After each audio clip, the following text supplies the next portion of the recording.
Oi, meu nome é Natan, eu faço mestrado em filosofia e eu pesquiso, né, contextualizando, fotografia e semiótica, mas eu tô meio que tentando cobrir nas leituras um pouco de uma filosofia da imagem também, então eu não tô me limitando a ler só sobre fotografia. Então, eu queria falar sobre esse livro que é o livro Modos de Ver, do John Berger, que foi publicado pela Fósforo aqui no Brasil.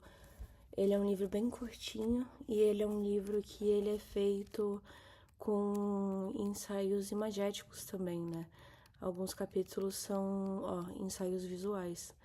E eu anotei aqui algumas reflexões sobre cada um dos capítulos que eu achava que eram interessantes para uma pessoa que está interessada em ler o livro, mas não sabe se tá de acordo com o que ela tá procurando, enfim. Para quem não quer ver o vídeo inteiro, porque quer ver o desenvolvimento do argumento feito pelo próprio autor, não quer que tenha uma certa reconstrução dos argumentos e tal, eu trouxe no início do vídeo, bem rapidinho, os pontos que eu destacaria desse livro Modos de Ver, né? E aí, o primeiro interpretação que eu acho, a primeira coisa que me chamou a atenção é que o John Berger, ele não fecha o sentido da interpretação que ele tá fazendo quando ele tá escrevendo, né? Então, ele deixa bem claro que esse argumento que ele tá falando, por exemplo, o argumento acerca do conceito de posse em cima da arte, diz respeito a só uma das facetas da arte, né? Essa recusa em limitar o que é o sentido do artístico, ela é muito produtiva num geral para pensar a imagem, né? Eu pensei também que uma das coisas que eu gostei muito no livro é que ele não tem medo de designar um certo tipo de arte feita pela burguesia e essa obsessão pelo passado que a burguesia tem através da arte como essa fantasia de poder ideológica, né? E o primeiro ensaio, ele mesmo atribui um certo tipo de dívida que ele tem com o Benjamin na interpretação que ele está fazendo. O Modos de Ver, né, que o título do livro é Modos de Ver, ele está muito ligado a essa ideia de politização do olhar, que é uma proposta que ele está retomando do Benjamin. Lembrando que esse livro é da década de 70, né? Então é um livro bem mais moderno. E o modo de olhar, ele não é só para arte, ele também é um modo de olhar interpessoal, porque tem um capítulo que ele vai falar sobre o modo de olhar social da mulher, e essa mulher que é espectadora de si mesma, né? Então, o modo de ver, ele pode ser meio que pautado pela tradição imagética, mas ele é um modo de ver muito mais amplo. E imagem, ele não limita o conceito de imagem para necessariamente o que a gente entende como pintura, fotografia. Ele dá espaço, justamente nessa polissemia, para você pensar o conceito de arte, o conceito de imagem, né? O ato falho. O conceito de imagem como um sentido ampliado. Então, por exemplo, a imagem mental que a gente tem das coisas, né? É realmente a nossa forma de olhar para o mundo, olhando sendo um dos sentidos no sentido literal, a palavra sentido sendo falada várias vezes, mas também no sentido de produção desse sentido que ele tal se refere. É complicado, uma palavra que é muito, muito polissêmica. Então, eu achei que a reflexão do olhar masculino e do olhar feminino, ela dialoga com um certo ponto de vista feminista, bem contemporâneo dele, e eu acho que me surpreendeu o certo tipo de caráter ousado de falar essas coisas como teórico crítico e tal, mas especialmente como uma pessoa que não é mulher e acusar essa construção que é um pouco essa coisa do se observar, que é muito difícil para algumas mulheres dentro do feminismo admitir. Eu não sei qual foi a recepção desse ensaio específico dele, mas eu imagino que ele deve ter gerado pelo menos alguns comentários controversos. E eu acho que tem bastante respaldo em algumas feministas, especialmente mais psicanalíticas, né? Eu gostei que os capítulos se complementam, então existe uma coesão, assim, do livro. Quando você percebe, tudo se amarra de um jeito muito perfeito. E aí, eu queria falar um pouco individualmente sobre cada um dos ensaios. Eu vou tentar ser o mais breve possível, mas eu anotei bastante coisa. Eu vou tentar não me alongar muito, né? Então, o primeiro ensaio, que é um ensaio, tipo, declaradamente benjaminiano, apesar do livro inteiro ter esse teor político, fala muito sobre essa questão da imagem implicar um modo de ver, e esse modo de ver vir de uma educação, de uma tradição, não é falado nesses termos, mas vir de uma certa repetição, de uma cadeia de sentido, é anterior, não necessariamente ao ato de ver, mas é anterior no sentido de ser socialmente constituída, né? Então existe um certo tipo de hegemonia através das instituições artísticas e tal, de como seria da arte que sobrevive e da arte que fica para trás. A arte hoje em dia ela foi destituída de um certo valor simbólico. A gente não vai mais para os museus pensando em ver a simbologia da pintura da Mona Lisa. A gente vai para ver a Mona Lisa porque a Mona Lisa ela carrega um certo tipo de registro do passado, de uma certa forma de que o passado daria respaldo para esse presente que a gente vive, através da raridade, através do seu puro caráter de mercadoria. Então, a gente engaja com as obras de arte no sentido da raridade, a raridade da perseverança da obra de arte ter sobrevivido até esse momento, né?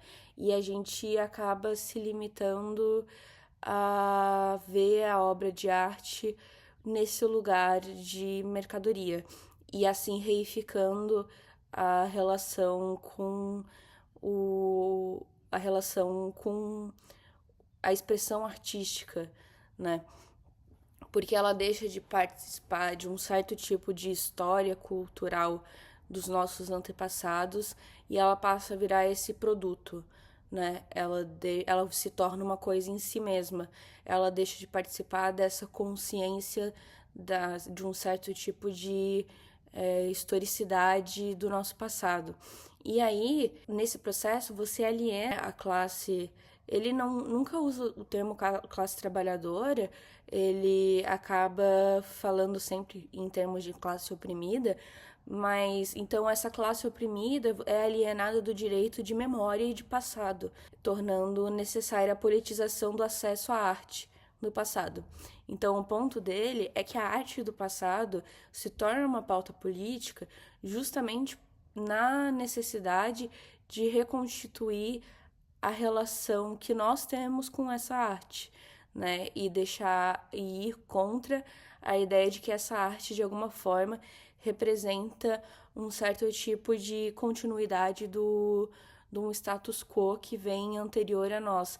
E que essa obsessão do passado que as pessoas têm com a arte, especialmente as pessoas influentes, está muito relacionada com a ideia de que elas veem algo desse capitalismo que a gente vive e acreditam que isso é necessário, e isso de alguma forma dá respaldo para a existência do capitalismo atual, sendo que esse é um certo erro de continuidade com a própria produção artística que está sendo tratada. Esse seria o primeiro ensaio. O segundo ensaio é um ensaio imagético sobre representação feminina. E aí eu coloquei alguns pontos aqui, tipo, mais ou menos daqui até aqui, porque eu não sabia se eu poderia mostrar as imagens, mas essa é a parte em que as minhas interpretações entram numa escala mais subjetiva, porque a imagem não te esclarece as coisas, né? A imagem te indica certos caminhos. Eu anotei aqui certos pontos principais, né? Então, a primeira página, que é constituída da primeira e segunda página, né? A gente vê uma mulher em um fazer culinário rodeada de imagens de mulheres, como as da segunda e quarta foto, que são fotos de mulheres mais de Hollywood e etc., que são cheias de estrelato e desejadas. Então essa mulher, ela é rodeada pela imagem dessas mulheres que são vigiadas. A terceira imagem tem duas manequins que elas se olham pelas costas de um homem. Essa é a ideia de que a feminilidade está ligada justamente com esse olhar sobre si, de vigiar o eu, enquanto que a masculinidade é feita de afirmar as ações do eu.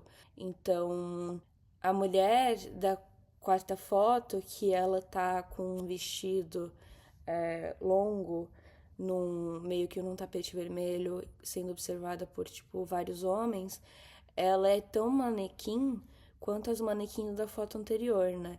Porque ela tá representando um tipo de feminilidade ideal. Nas páginas seguintes, ele vai ter diferentes nus feitos da figura da mulher, que vem a questão, né? O que separa esses diferentes nus? Então, a gente tem tanto as mulheres que são retratadas meio que absortas, assim, nessa atenção que o espectador da obra está dando.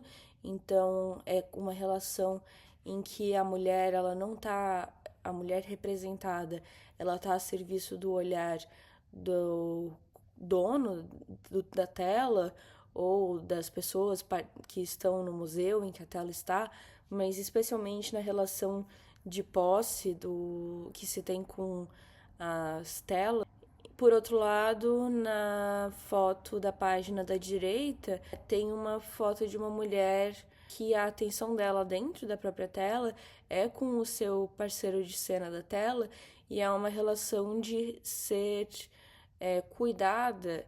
Então, é uma relação de ser amada por um figurante que não é o figurante do espectador. Então é uma mulher colocada num lugar de carinho e num lugar de cuidado, diferente da mulher que é vítima das circunstâncias, mas que é retratada desejando esse contato, quebrando a terceira dimensão com o seu espectador. E aí depois vem algumas fotos publicitárias. Eu coloquei aqui que o erótico que aparece nessas publicidades é esse prazer de ser desejada por uma entidade indiscernível, né?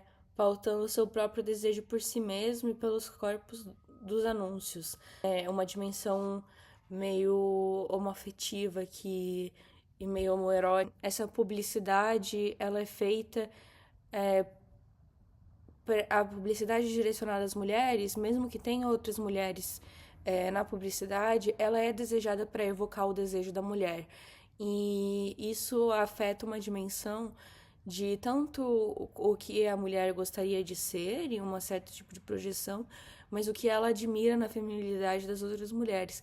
Então existe um certo tipo de caráter propriamente uma tensão lésbica entre a mulher que recebe a propaganda da mulher sensualizando e a construção da imagem para essa visão feminina, né? Então, eu não sei se é exatamente isso que ele queria expressar com esse ensaio visual, mas foram meio que as observações que eu terminei fazendo. Então, o ensaio sobre o olhar feminino, eu senti que foi o ensaio mais tipo, ambíguo. Assim, eu fiquei na dúvida de.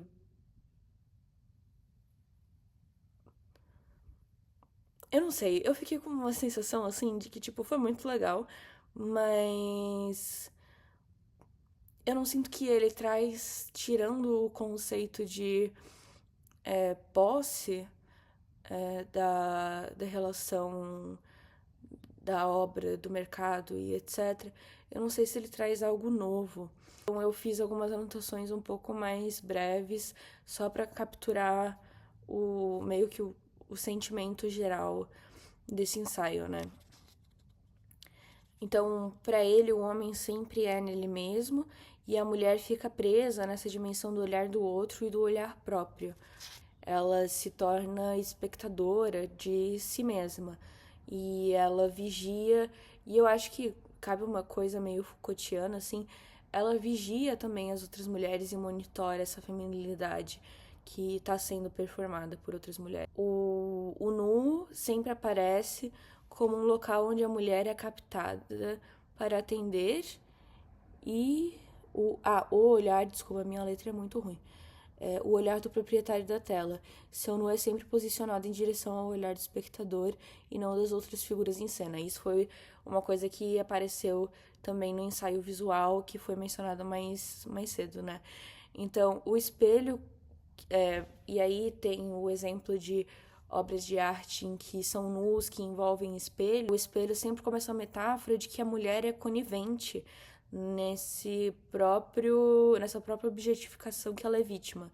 Então ela participa através da vaidade dela, né? Ela incentiva que esse olhar seja feito sobre ela. Ele vai ter um debate entre nakedness e nudity que eu senti que ficou mal traduzido e eu não entendi muito bem quando que estava falando de um e quando estava falando do outro. Eu senti que a tradução poderia ter usado os termos em inglês e ter feito uma nota de rodapé explicando o que cada termo significava. Mas eu acho que ficaria claro pela própria elaboração. Mas do jeito que ficou escrito, eu não entendi muito bem que parte estava falando do que. Então, assim, paciência. Então, as mulheres são representadas diferente dos homens, não porque elas são diferentes, mas porque o espectador ideal é um macho e a mulher deve lisonjeá-lo. Então, essa é a parte que eu acho que é mais interessante no sentido de, tipo, colocar essa perspectiva de que a própria construção da forma da pintura do nu feminino, ela presume o espectador masculino. Ela é feito para seduzir. Agora seria o quarto capítulo, o quarto ensaio, né, que seria um ensaio visual também. Então a gente vai ter um conjunto de imagens das virgens, né, várias representações da Virgem Maria, e a gente vai ter uma última pintura que não retrata a Virgem, mas que retrata uma mulher burguesa, e essa mulher burguesa ela é pintada nas suas grandes propriedades, nos seus cenários, com uma criança da mesma forma que a Virgem é retratada. E isso abre espaço para pensar um pouco sobre como que a burguesia retrata. Eu acho que eu vou tirar. Sobre como que a burguesia demanda o seu retrato sendo feito, né? Então, aqui ele vai ter também nas duas páginas seguintes imagens de sofrimento, de horrores da doença da guerra, onde os pobres aparecem decepados e assassinados brutalmente, mas a morte dos burgueses ela é sempre limpa e digna. Então a gente não vê essa humilhação da morte no corpo de um burguês que acaba de alguma forma. A gente não vê essa falta de dignidade no corpo burguês. Depois, no conjunto de páginas seguintes, vai ter as naturezas mortas, né? Então é a natureza empobrecida, que é o estudo do artista, contra a natureza morta encomendada para exibir os bens e as posses do burguês, né? Então você tem o homem que deseja ser desejado e o interesse da mulher em se distanciar, né? Então, na última imagem, o homem alcança poder e a atenção dos outros homens, e a mulher da cena age como uma das qualidades do retratado. Ela é dele, mas o espectador pode ver também, como ele exibindo esse tipo de bens que ele tem. Então, essa mulher como um certo tipo de posse do homem. Então, a donzela em perigo, né, nas outras páginas, que só se mantém segura pelo homem e muito pela figura dos anjos na tradição cristã. Ele vai ter um momento que ele vai mostrar os retratos da burguesia e do proletariado, e eu acho que o que eu mais achei interessante é que essa coisa austera que é feita no retrato da burguesia geralmente é um pouco deixada de lado no retrato do proletariado, e ele permite coisas que são raras de se ver na pintura, tipo sorrisos, brincadeiras, jogos, frustrações, um certo tipo de expressividade que não aparece no retrato da burguesia. Então, no ensaio 5, a gente vai ter de novo esse diálogo entre um ensaio imagético com um ensaio escrito, né? Então aí a gente vai ter essa proposição de que a figura é o local de posse dos bens retratados. Então ela é uma forma de reafirmar o domínio sobre o que se tem. Então, ele vai falar que a arte de todos os períodos serve aos interesses da ideologia de classe dominante, mas a pintura a óleo demarca uma nova forma econômica de bens e comércio, e ela necessitava ser daquela forma. Então, a forma da figura a óleo, ela está diretamente relacionada com o seu contexto histórico. Ela não é uma invenção que existiria fora do contexto da dominação ou do avanço da burguesia. Então, não se pode pensar a pintura a óleo dissociada da questão de classes que implica essa pintura ser da forma que ela é. A época da pintura a óleo coincide com a do aparecimento do mercado de arte. Então, a ideia de arte como mercado, de valorizar, de colecionar e essas coisas, ela acaba aparecendo com a pintura a óleo e com o avanço do período de acumulação primitiva da burguesia. Então, ele vai fazer uma crítica muito interessante sobre essa tentativa de retomada dos clássicos que acontece no período, né? Então, ele vai defender que o estudo dos clássicos ele era realizado de forma que os donos das pinturas vissem refletidos seus valores em uma janela de espaço ao passado, confirmando a ordem da realidade como ela sempre foi, sendo esta sempre uma falsidade ideológica. A falsidade ideológica é uma anotação minha. Mas, então, de certa maneira, a gente pode dizer que o estudo do clássico ele é direcionado para um viés de comprovação, para a necessidade de confirmar que houve na história um certo tipo de continuidade que levou à acumulação primitiva e ao desenvolvimento do capitalismo do jeito que ele se deu no processo, né? Então, eles tornam como se fosse uma evolução necessária ou um certo tipo de algo que já tinha respaldo na antiguidade. Ele vai fazer um ponto bem interessante, que é que antes da ecologia, a natureza não era concebida como objeto da atividade capitalista, e sim como uma arena onde o capitalismo, a vida social e cada indivíduo se desenrolavam. A natureza resistia à apropriação. E ele vai falar isso para falar que a figura a pintura de paisagem, ela acaba fugindo um pouco com essa crítica que ele está fazendo, né? Então, existe uma denúncia da relação entre arte e posse. Aí, o ensaio 6 é complicado, porque esse ensaio visual foi o que me perdeu um pouco no sentido de que eu não sabia exatamente como interpretar. Porque o que aconteceu? Quando eu li o livro inteiro e eu voltei do início, depois de ler inteiro, fazendo as minhas anotações para entender a coesão da obra. De certa forma, eu sinto que muitos dos elementos do ensaio 6, eles não são respaldados pela parte escrita de outras partes. E eu acho que existe uma problemática na omissão de certos tópicos que ele omitiu. Porque, tipo assim, o ensaio 6 começa com figuras de pessoas racializadas em local de subserviência ao branco. Essa parte racial, eu senti que ela não apareceu no resto do livro. Ela não é dimensionada. Eu entendo que talvez quando ele falasse classe dos oprimidos, ele estivesse meio que englobando tudo. Mas eu acho que como houve um capítulo dedicado às mulheres, eu não vejo por que não poderia ter um capítulo dedicado a uma análise da complicação racial envolvida na arte. Mas assim, eu ainda mais no contexto da década de 70, né? Então, eu não sei, eu senti que fez um pouco de falta.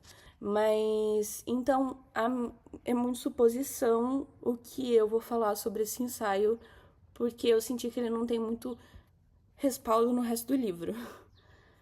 Mas, então, a figura das servas, dos negros expostos ao ridículo como uma posição de apreciação dos brancos do que há de diferente.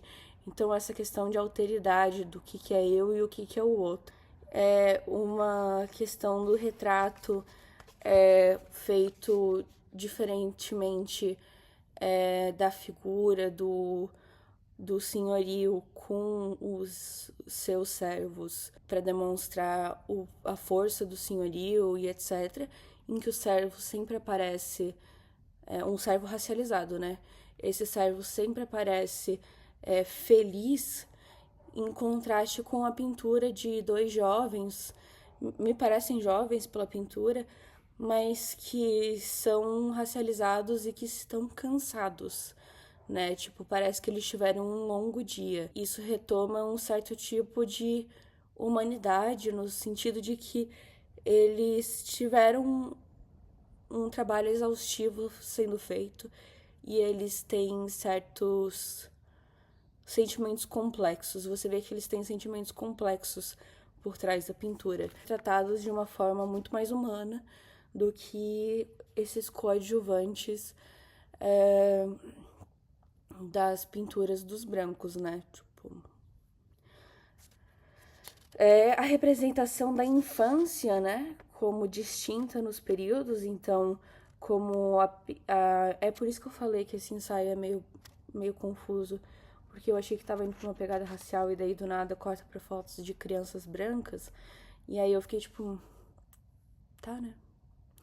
Mas enfim, então essa questão da infância, o que demarca a infância distinta em períodos distintos e como a gente trata essas crianças de acordo com esse período, que nem as famílias e a diferença nos retratos da burguesia e expressivos do proletariado. Aí tem uma página sobre animais que discerne mais ou menos uma coisa de os animais versus os pets. Então, tipo assim, o cavalo numa função de execução de um serviço e o cachorro nessa coisa do lazer e do carinho. Então, tipo, essa divisão dos animais, quem merece, quem não merece afeto. Depois tem uma página com duas pinturas de mulheres, como se elas tivessem sido interrompidas no meio do tempo livre dela. Então a gente tem uma que tá desnuda e outra que tá dormindo.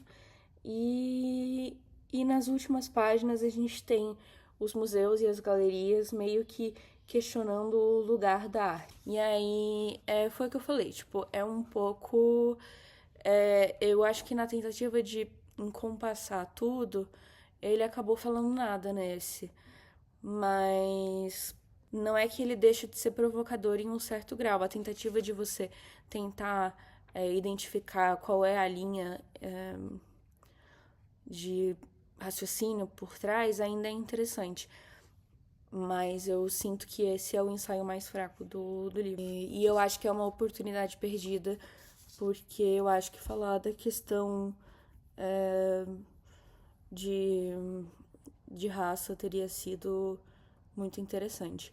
Então, no sétimo e último ensaio, ele vai falar sobre a publicidade. E aí ele vai falar que essa publicidade, ela fala do momento, ou seja, ela se refere ao presente, mas projetando um futuro possível, que é um futuro impossível, né? Mas você pode ser assim, você pode ter essa vida e você pode ser contemplado de x, y, z jeitos. Então, a publicidade, ela é muito momentânea e ela é muito de um período. Ela tá sempre prometendo algo baseado do que ela presume ser as necessidades, não necessidades, mas tipo os desejos, e ela tem um prazo de validade muito curto, né?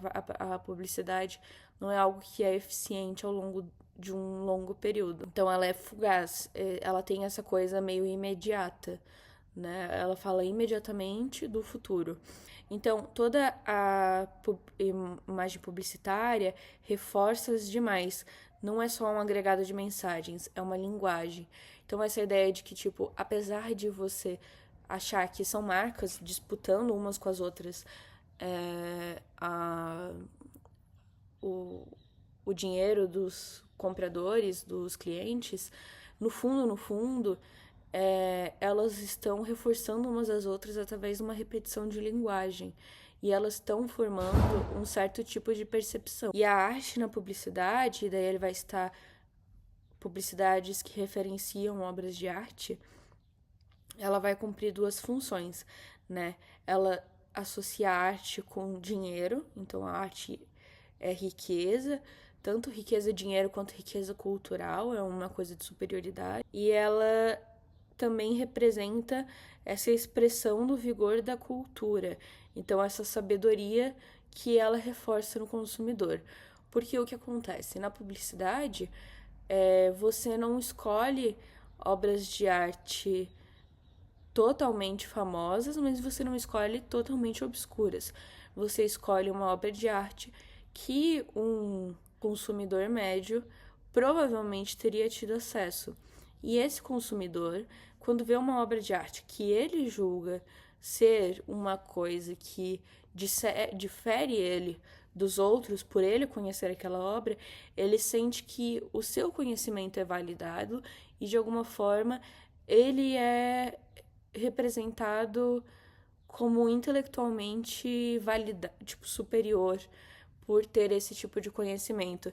Então, a publicidade, ela acaba, quando ela se usa da arte, ela acaba sempre evocando esse lugar de tentar fazer com que o consumidor esteja se sinta meio que contemplado como pessoa num geral.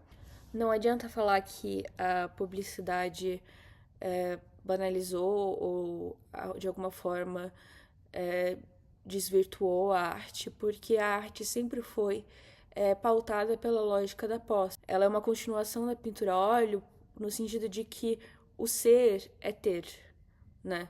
Então você tem as obras que reforçam a sua capacidade de ter, você tem os produtos que reforçam a sua capacidade de ter, e no geral, no fim das contas, a publicidade é só uma continuação da pintura a óleo. E no mesmo nível que a publicidade ela é imediata sobre o futuro, ela é necessariamente nostálgica, porque ela precisa te prover a possibilidade de imaginar esse futuro, te dizendo, se fosse outra época, talvez você teria isso. Mas hoje, para você ter isso, você precisa desse produto. Aí ele vai falar um negócio que, puxando para minha pesquisa, foi o mais interessante, né? Que a fotografia em cores barata, a possibilidade de impressão em quantidade de fotografia a cores, né? Que foi uma invenção de 1957, ela facilitou traduzir a linguagem da arte para a linguagem da publicidade. E ele não fala isso no texto, mas é muito interessante como, durante muitos anos, no meio da fotografia, os fotógrafos que apelavam mais para coisa artística, eles se recusavam a usar fotografia em cores, justamente por ser visto como tipo extremamente publicitária e extremamente comercial. E as pessoas que tinham a tentativa de trazer a fotografia para uma visão de arte, elas achavam que usar cores na fotografia de alguma forma ia contra isso. Então fica sei lá, a curiosidade do dia, né? Então, a publicidade, ela conjuga o tempo futuro e, no entanto, a realização desse futuro é interminavelmente adiada. A veracidade das suas promessas não é julgada pela sua efetiva realização, e sim pela adequação de suas fantasias às fantasias do espectador consumidor. A publicidade não se aplica à realidade, e sim ao devaneio. Ele vai falar depois que a noção de que existe uma igualdade que está sendo propagada dentro da ideologia burguesa capitalista, de que, tipo, somos todos iguais, frente à realidade que é claramente desigual, tem dois caminhos a serem meio que concretizados. Então, ou essa pessoa que percebe a incongruência, ela desenvolve consciência de classe, e cabe a pensar em termos de realizar uma revolução, ou ela vai ser tomada por um sentimento de inveja muito grande. E isso vai fazer com que ela se torne, de certa forma, odiosa. A publicidade alimenta também esse tipo de sentimento. Claramente não o revolucionário, o de inveja, né? Mas... assim... Dito tudo isso, que agora esse livro tem 1 zilhão de minutos. Esse vídeo não... Esse vídeo tem 1 zilhão de minutos e a gente passou por, tipo, 10 páginas de anotação. O que nós podemos falar de Modos de Ver, do John Berger?